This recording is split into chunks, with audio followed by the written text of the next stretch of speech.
Hey, it's Eric with AMI Local showing you how to use some of our other smart TVs we have here at some of our houses.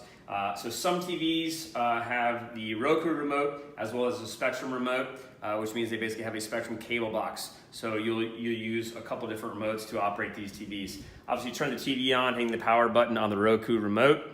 You need to make sure you have the cable box on.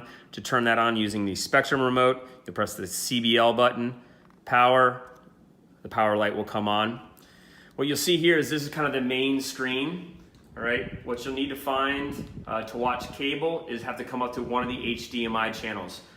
All of the Spectrum boxes are plugged into one of the HDMI stations. From there, then you use the Roku remote, press OK, which will bring up the standard cable.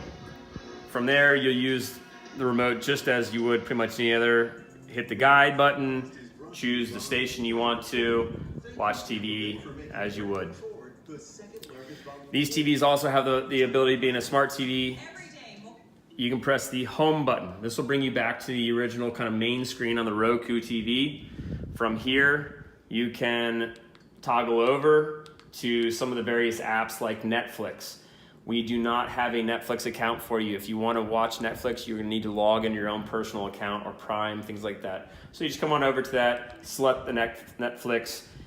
When it comes on, you'll toggle on down to the sign in, put in your login information to be able to watch your Netflix account. We advise you to make sure you sign out before you leave so that other people aren't using your Netflix account when you leave. Again, to turn off, very simple power button will shut off the TV.